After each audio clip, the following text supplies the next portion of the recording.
Hello and welcome to my channel, and this is the week two weekly wrap up for the books that I read in June. As I said, this is the week 2 of June, which was the 10th of June until the 16th of June wrap up, and I was really busy this week. And although I did get 7 books read for the week, they're all audiobooks. I am currently working on 2 ARCs or advanced reads, which is Family Ties by Steffi Walls and Wicked Gentleman by Christy Pastore. I'm looking really to sit down and read these books. My husband is having surgery this following week, the week that we're about to go into, so I should get some really good ARC reading done, although the reviews are due probably like those days. Hopefully I get them done before that so I can get the written review out, and then you guys can hear about those books in next week's wrap up. This was the first official Saturday in which my little fishy competed in an actual meet for summer swim, so I didn't get very much reading done that day. Although I did take all my stuff with me to read, it did not happen all that much. And the next weekend is going to be pretty busy as well, because I will be in Grasonville, Maryland for the Royal Book Bash in the DMV. And if you guys did not know, this is a very intimate sort of book signing, author meet and greet signing, things like that. And the authors that are going to be there is going to be Phoebe Alexander, J.L. Baldwin, Christy Barth, Kate Black, Ellen Butler, Samantha A. Cole, Jennifer Four, P.M. Hernandez, Melissa Huey, Terrell James, Lisa B. Camps, Sarah King, Lenny Lawless, D.D. Lorenzo, K.L. Montgomery, Anne L. Parks, Natalia Reese, Emily Robertson, Sarah Robinson, Casey Roop, H.K. Cizek, and Kelly Walker. This is a signing that is being sponsored by Lucky 13 Book Reviews and News, Mountain Wanted Publishing, and the Royal Authors. So this is the second year that I'll be going to this signing,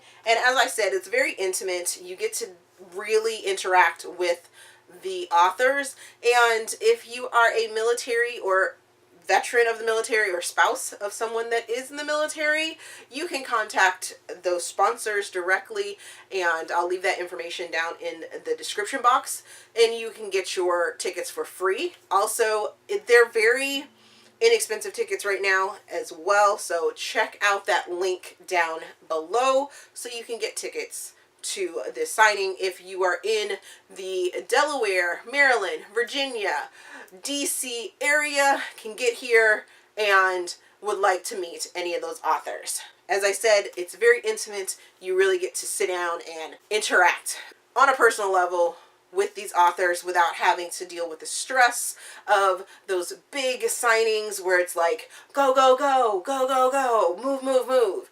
It's very small. You can talk to them, and they are all very personable.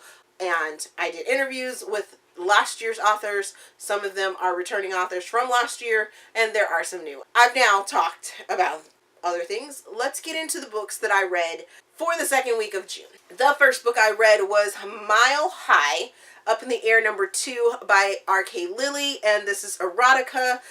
This was actually a reread for me, and I still gave it 5 stars. 5 amazing, awesome stars. It was actually a reread for me. And this is Bianca and James' middle book. It's so wonderful. Oh my gosh. I forgot how hot and steamy and sexy and just downright naughty these two were, and I loved every single minute of it. The next book I read was Grounded, which is Up in the Air, book #3 by R.K. Lilley. Still an erotica, and I still give it 5 stars. Amazing. This is a continuation of Bianca and James's story, and oh my goodness, there was so much that happened in this book that I guess I completely forgot about, And during this reread, I loved that I listened to this whole series on audiobook, and it just made it so much better. The next book I read was Mr. Beautiful, which is actually Up in the Air book number 4 by R.K. Lilley. This is still an erotica, but this is James and Stephen's point of view of the story, of different pivotal moments of the story. It's not a retelling, and I give this one 5 stars as well, because I just loved hearing their feelings and emotions about different little scenes, and then at the same time it was like a look ahead into the future of what James, Bianca, Stephen. It's an amazing book. I loved it. It tied everything together, and it really makes me, as much as the spin-off series of Dannika and Tristan tore me apart when I read that book, or that series, I really want to go and reread that series now, just because of some of the little parts that were from their sort of story is plastered into this one, and just, oh, it was so good. It was so good. So very good. The next book I read was From Scotland with Love by Kelli, Ireland, and this is a contemporary. I listened to it on audiobook, and I'm sort of putting it into the ARC category as well, because you can only get it on Audible Originals right now, and I don't believe it has an actual publishing date. I'm not exactly sure. It's been on Audible Originals for a little while now, but I give it 3.5 stars, and that's because I felt a little kind of skimmed over with the character. So we have Molly, who is a photojournalist, and she has a very bad breakup, and it's crazy. And then she had, before the breakup from this evil guy, just douchebag guy, he sold all her stuff. She had booked this trip to Scotland for a contest, and then he breaks up with her, or she actually breaks up with him, I think, because he's a douche. Just bad. Horrible. And she can't not go on the trip because she'll lose money because it's not refundable. And so she puts it out there sort of on like a Craigslist for travelers kind of site. And someone picks it up at a very inexpensive rate. And when she gets to the airport, she finds out that it is someone from her past. And Alex is this person from her past. He's a photographer. So this is a lovers to enemies, enemies to lover, possibly lovers story. And it's done in a really nice way. I really did enjoy it. It just didn't seem like I got my grips into their story, but their dynamic is definitely explained throughout the story. So I don't fault it at all. I did see a lot of negative reviews about it, and I didn't understand those. So yeah. The next book I read was Stroked, which is stroke number 1 by Meghan Quinn. And this book I place in rom-com. I give it 4 stars. I listened to it on audiobook.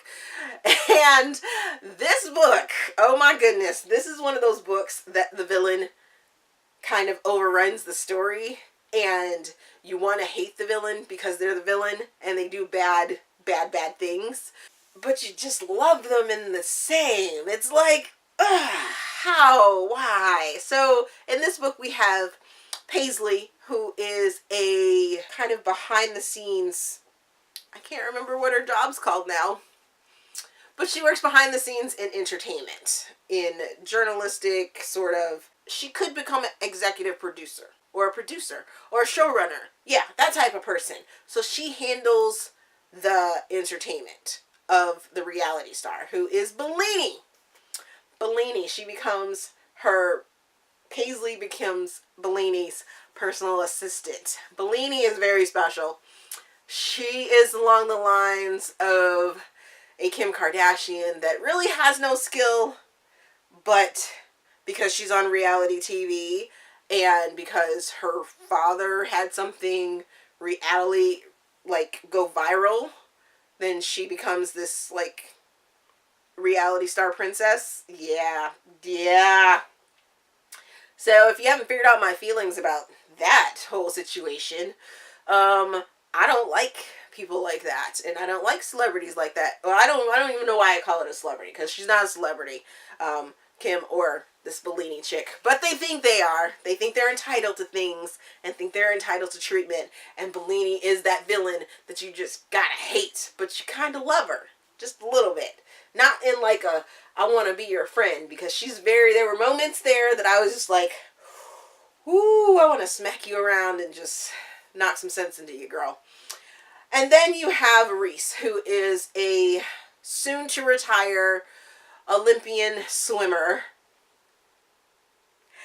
that is just amazing and has signed on with Bellini to sort of get his life back in order, because he has this standoff-ish sort of persona in the swim world as being not very personable. So for some reason, her street cred with his Olympian status kind of balances them out. And we have all sorts of craziness that go on. And it was fun and it was funny. And I just really, really enjoyed this book. The next book that I read was 7 Years, 7 number 1 by Dannika. And this is a paranormal romance. I read it for Romance Roundabout, and I give it 3.5 to 4 stars. I listened to it on audiobook, and this book follows Lexi, who is actually named Alexa, and it gave my Kindle Fire all kinds of craziness, because every single time they would actually say her full name of Alexia, my Alexa wanted to start up, and I was like, so I turned Alexa off, my voice activation for it, and continued to have it read it for me. That is not part of the story, but Lexi is this sort of homebody that works in a candy store. She has no clue what she wants to do with her life, and her brother gets killed, and on the 7-year anniversary of that death, someone from her past comes back into town, who is Austin, and lo and behold, there's some secrets. There's some secrets about their life and who they really are and things like that. The reason I give it 3.5 to 4 stars is because I really liked it, but for majority of the book, I was pulling my hair out, because I was like, are they just gonna realize that they want to be together? Can they just do that for me? Please. Please, please, please. Just get it done. Get it done, get it done, get it done. And then even in the end, it says that it's a happily ever after. No, I'm not spoiling it for you, because that's in the blurb, that this is supposed to have a happily ever after. It doesn't! It really doesn't! Not the way that I'm thinking it needs to have. But I will say the range, 3.5 to 4 stars, is because I loved some of the extra characters that were in this book. And I know that they have books written for them in this series of standalones. So I will be checking those out. Then the final book I read last week was How to Date a Douchebag, The Studying Hours, book number 1 in this book of standalone series by Sara. And this is a rom-com. I give it 4 to 4.5 stars, and I listened to it on audiobook as well. And this stars Sebastian, aka Oz. He is a wrestler in college and is the man on the town. However, his athletic friends decide to bet him that he can't get a kiss from this girl in the library, who looks very put together and standoffish. She has her glasses to do the whole nerdy thing, and she's wearing her cardigan, and she has her pearls on, and looks very prim and proper. Well, this young lady's name is Jameson, and when he approaches her, she doesn't pull any punches, and lo and behold, Jameson is a little different than what we think she is. And throughout their little journey of a story, it's a very sweet, and lots of back and forth, push and pull. They're not, I wouldn't necessarily call them enemies, but at the same time, I would say they're not friends. But when they do become friends, it's like, yay, finally, you guys are seeing what it should be. I did really, really enjoy the fact that Sebastian was very in tune to his sort of feelings and wasn't afraid to necessarily show that. And I love their little journey that was going on there. I can't wait to get to the spin-off books or the other standalone books in this series as well. So those are the books that I read, and that was all the things that were going on in my life for the second week of June.